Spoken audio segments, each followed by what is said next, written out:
Hey guys, so today I'm going to tell you about the first chapter of class 11th, that is the living world. So let's start. So the first thing came in our mind is living. What is living?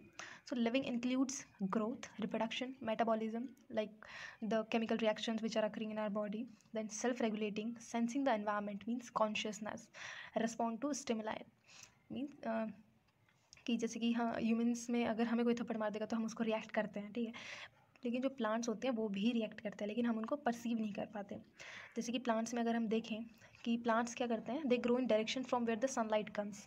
जहाँ से sunlight आती है वो उसी direction में grow करते हैं, ठीक है। तो आगे हम इसमें पढ़ेंगे GRMC, growth, reproduction, metabolism and consciousness. ये 4 चीज़ें पढ़ेंगे और हम देखेंगे कि इनमें से कौन कौन से डिफाइनिंग फीचर है लिविंग ऑर्गेनिजम्स के, कौन कौन से फीचर्स लिविंग में प्रेजेंट होते हैं, ठीक है। First thing is growth. So growth क्या होता है? तो ग्रोथ तो सिर्फ उसका साइज़ इंक्रीज़ करना ही ग्रोथ नहीं होता। कि मान लो ये एक सैंड का इधर है, ढेर है ये, तो इधर तो कोई आंधी वांधी आ जाएगी या फिर भूकंप जो भी आएगा तो ये ढेर मिट्टी का बड़ा हो सकता है, तो ये इंक्रीज़ तो हुआ है साइज़ में, लेकिन हम इसको ग्रोथ नहीं बोल सकते। In living form the growth must be internal growth, means growth of cells. Okay, so internal growth is the defining feature of all the living organism, means all the living organisms have internal growth, not external growth. Okay, then in multicellular, like humans are multicellular, growth and reproduction occurs at different age. मतलब कि humans में क्या होता है कि कोई भी बंदा मेच्योर कब होता है, 18 प्लस हो जाता है, ठीक है, उसके बाद उसमें रिप्रोडक्शन होगा।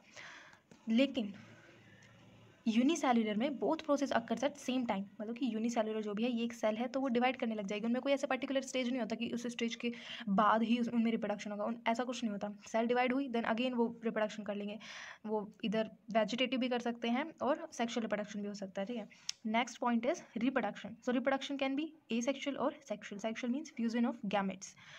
तो हम क्या देखते हैं कि रिप्रोडक्शन जो है वो डिफाइनिंग फीचर नहीं है, मतलब कि सभी लिविंग ऑर्गेनिजम्स में तो प्रेजेंट होता है, लेकिन हम ये नहीं बोल सकते कि जिसमें रिप्रोडक्शन नहीं हो रहा है, जो लोग रिप्रोडक्शन नहीं कर सकते वो लिविंग नहीं है। जैसे कि हम देखें इनफर्टाइल कपल्स होते हैं ह्यूमंस में, अगर वो रिप्रोडक्शन नहीं कर सकते तो हम ऐसा तो नहीं बोल सकते ना कि वो लिविंग नहीं है, लिविंग तो वो है। तो हम रिप्रोडक्शन को एक डिफाइनिंग फीचर नहीं बोल सकते लिविंग का, मतलब कि सारे लिविंग ऑर्गेनिजम्स में ये प्रेजेंट नहीं होता। जैसे कि म्यूल है, चलो म्यूल्स को तो हम लैब्स में बनाते हैं लेकिन ये स्टेराइल होता है। फिर हम देखते हैं वर्कर बीज जो होती है ये तो नेचुरल होती हैं और ये स्टेराइल फीमेल्स होते हैं, they can not reproduce. So reproduction is not defining feature. Then comes metabolism. So metabolism, we know that it includes chemical reaction that occurs. So for example, this A plus B forms C. This is called anabolism, and when this big cells breaks into these two small cells, this is called catabolism. These are the part of metabolic reactions. So yeah, we can say metabolism is a defining feature because it is present in all the living organisms. But metabolism reactions are not restricted in living organisms, मतलब कि ये सिर्फ living में ही नहीं होती है, ये हम इनको आर्टिफिशियली लैब्स में भी कर सकते हैं। तो वो लिविंग ऑर्गेनिजम्स तो नहीं होंगे बट वो लिविंग रिएक्शंस हो सकती है अगर उनमें मेटाबॉलिक रिएक्शंस हो रही हैं। तो मेटाबॉलिज्म वैसे सभी लिविंग ऑर्गेनिजम्स में प्रेजेंट होता है, तो हम इनको बोल सकते हैं कि metabolism is a defining feature, ठीक है। Metabolism reaction occurring inside cells, ये डिफाइनिंग फीचर है। जो लैब्स में आर्टिफिशियली कर रहे हैं वो डिफाइनिंग फीचर नहीं है। सेल्स के अंदर जो मेटाबॉलिक रिएक्शन हो रही है हम उनको डिफाइनिंग फीचर बोलेंगे, ठीक है। मीन्स सेलुलर नेचर होना चाहिए उनका। देन कम्स कॉन्शियसनेस और response to stimulus. So consciousness means sensing the environment. सिर्फ ह्यूमन्स में ही सेल्फ कॉन्शियसनेस होती है, प्लांट्स में सेल्फ कॉन्शियस नहीं होते बट दे आर कॉन्शियस, ठीक है। Only humans are self conscious, means they are aware of their body and they can see themselves. Human will react, as I told you, if one slaps, plants also react, but we are not able to see or perceive. Plants are not self-conscious.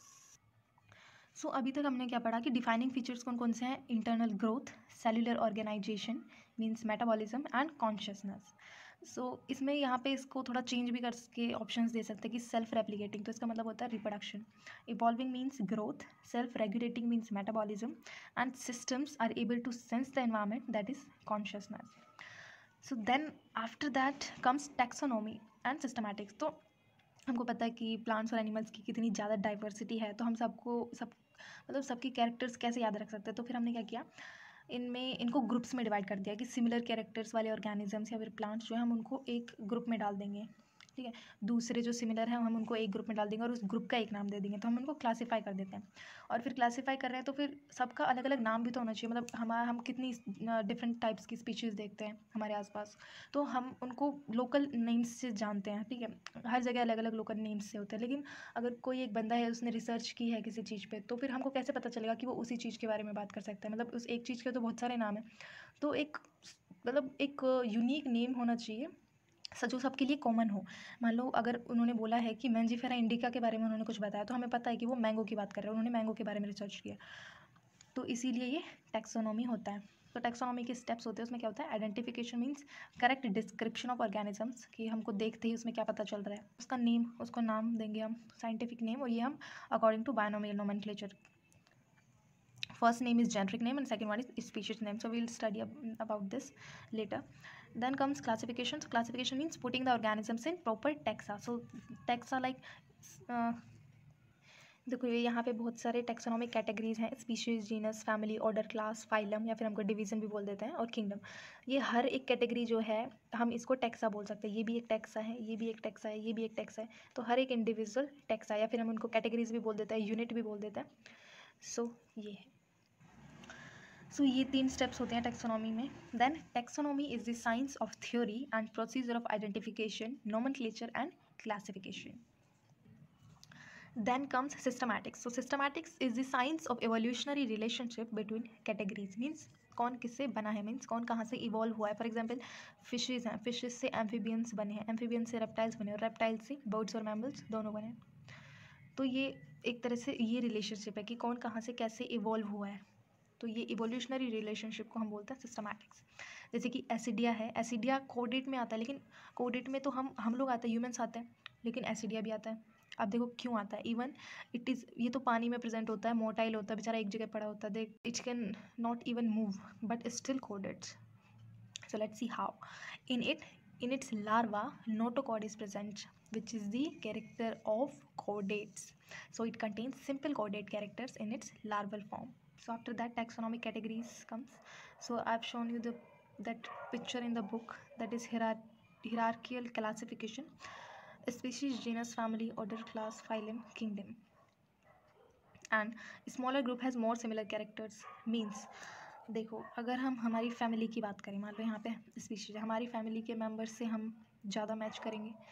फिर उसके बाद अगर हम बात कर लें कि एक तो इंडिया का मेंबर है, एक तो इंडिया का पर्सन है, और एक हम बात कर लें एक रशिया के पर्सन की, तो उन दोनों में कम सिमिलैरिटीज़ होगी, और हमारे फैमिली मेम्बर्स में हम ज़्यादा सिमिलैरिटीज़ होगी हमारी।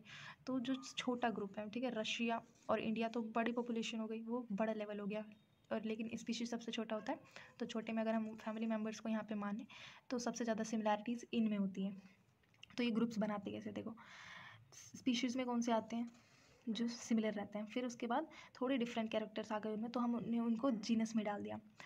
अब जो जीनस में बने हैं उनके थोड़े डिफरेंट फीचर है, लेकिन उनके कुछ फीचर्स स्पीशीज से भी मैच करते हैं। इसके बाद आती है फैमिली। तो फैमिली में कुछ डिफरेंट फीचर थे जीनस के, हमने उनको फैमिली में डाल दिया, लेकिन फैमिली में कुछ फीचर तो जीनस से मैच करेंगे, बहुत ही कम कैरेक्टर्स उनके अलग हैं, तो इसलिए हम उनको ग्रुप अलग से बना दिया फैमिली। तो ऐसे ही सेम कुछ फीचर्स इनके मैच करते, तो ऐसे ही देखें तो सबसे ज़्यादा फीचर्स स्पीशीज़ में मैच करते हैं। अगर हमको क्वेश्चन दे दे कि फैमिली के बाद सबसे ज़्यादा इसके सिमिलर कैरेक्टर्स किस में होंगे, तो इसके सिमिलर कैरेक्टर्स तो जीनस में ही होंगे, इनमें तो कोई चांस ही नहीं बनता। फैमिली के सबसे ज़्यादा सिमिलर कैरेक्टर्स जीनस में होंगे, और जीनस के स्पीशीज़ में। And larger group has less similar characters, this kingdom has very less similar characters. Okay, so next comes examples. So this is the hierarchical classification. So we have to learn like in this order. Kingdom is Animalia, phylum is Chordata, its class is Mammalia, then its order is Carnivora and Primata. Primata includes monkeys. Then its family is Felidae and Canidae. Canidae includes dogs. After family, genus comes and Felidae. Its genus is Panthera and Felis. Felis includes cats. तो family के name में तो ऐसे ही आते हैं, जैसे last में ए ई ये साउंड होता है, फैलिडी, कैनिडी, ये अगर यहाँ पे ऐसे कहीं पे भी ऐसे नाम दिख जाए तो ये फैमिली के होते हैं, ठीक है। इस genus is Panthera and Felis, and इसकी स्पीशीज़ हैं लियो, मतलब कि लियोपार्ड, इसके एग्जांपल है पार्डस, पैंथर्स, टिग्रिस मीन्स इसके हैं टाइगर। ऐसा ही अगर हम प्लांट्स में देखें तो ये एग्जांपल्स हमको लर्न करने पड़ेंगे कुछ भी पूछ सकता है कि कार्निवोरा की फैमिली क्या होगी, या फिर मैमेलिया का ऑर्डर क्या होगा, एनिमल का फाइलम क्या होगा. So we have to learn in this order. Then plantae is kingdom on in plants. Phylum is angiosperm and class of angiosperm is dicot. Order of angiosperm is polemoniales. तो पहले इसको सोलेनियल्स भी बोलते थे. उसके बाद आती है फैमिली. तो ए सी मैंने बताया था ना, यहाँ पे तो ए ही आता है, फैली डी, और प्लांट्स की जो फैमिली होती है उनमें ए सी आता है, और ऑर्डर जो होते हैं उनमें एल्स आता है लास्ट में. तो जहाँ पे एल्स आ रहा है उसको हम ऑर्डर बोल देंगे, और ए सी फैमिली के प्रोनाउंसिएशन लास्ट में ए सी आता है. तो सोलेनेसी और कॉन्विलेसी ये दोनों फैमिली हैं. सोलेनेसी में पोटैटो, ब्रिंजल ये सब आता है. कॉन्विलेसी में जैसे कि स्वीट पोटैटो वगैरह. देन उसके बाद आता है जीनस. तो जीनस 3 है, सोलेनम, धतूरा एंड पेटोनिया. फिर सोलेनम की स्पीशीज़ हैं ट्यूबेरोसम एंड मेलानोजीन. तो ये भी ऑर्डर याद रखना कि पॉलीमोनियल्स का सोलेनेसी है. ऐसे नहीं बोल सकते कि धतूरा का जीनस सोलेनम है, सबका अलग अलग, धतूरा का अलग होगा. तो ये ऑर्डर ऐसे लर्न करना पड़ेगा. उसके बाद ये एक टेबल दी हुई है बुक में. देखो ये हमारे पास 4 एग्जाम्पल हैं. यहाँ पे बायोलॉजिकल नेम है, ये वही क्लासिफिकेशन था. मैन का बायोलॉजिकल नेम होगा होमो सेपियंस. तो जीनस ये है और स्पीशीज ये है, तो जीनस में यहाँ पे होमो लिख देंगे. फैमिली में होमिनिडी मैंने बताया था. एनिमल्स में ये साउंड करता है लास्ट में. ऑर्डर प्राइमेटा हमने पढ़ा ही था. क्लास मैमेलिया, फाइलम कॉर्डेटा, या फिर इसको डिवीजन भी बोल देते हैं. देन उसके बाद है हाउस फ्लाई. तो इसका बायोलॉजिकल नेम है मस्का डोमेस्टिका. जीनस मस्का. मसीडी, डिप्थेरा, ये क्वेश्चन आ चुका है नीट में. देन इसकी क्लास है इंसेक्टा एंथ्रोपोडा. सो ऐसे ही इसको लर्न करना है, ये पूरी टेबल हमें. देन लास्ट में आता है टेक्सोनॉमिक एड्स. एड्स मतलब क्या है? हेल्प. हम किस किस चीज़ों की हेल्प लेंगे. मान लो हमें कोई प्लांट मिला है तो हम उसको कैसे अब देखेंगे कि इसको किस ग्रुप में डालें या फिर किस फाइलम में डालें. तो हम उसके लिए कहाँ कहाँ पे जाएंगे सर्च करने के लिए. तो रेफरेंस कौन कौन से होंगे मतलब हमारे पास. तो रेफरेंस 2 हो सकते हैं, एक तो लिविंग हो सकता है या फिर एक नॉन लिविंग हो सकता है. तो देखो नॉन लिविंग कौन कौन से हो सकते हैं. Non living reference can be herbarium and museum. Herbarium में क्या होता है? डेड ड्राइड प्लांट्स को हम तोड़ लेंगे और उनको ड्राई करके एक पेज पे चिपका देते हैं और उसका हम क्लासिफिकेशन लिख देते हैं. ये देखो, ये आप देख सकते हैं, ये एक हर्बेरियम शीट है. ये ख़राब हो चुकी है पानी से. ये मैंने खुद ने बनाई है ये शीट. तो ऐसे हम किसी भी प्लांट का ऐसे उसके लीव्स ले लेंगे और देन यहाँ पे उसकी सारी डिटेल्स होती हैं. Date of collection, habit, family, order, name, botanical name. So this is the herbarium sheet.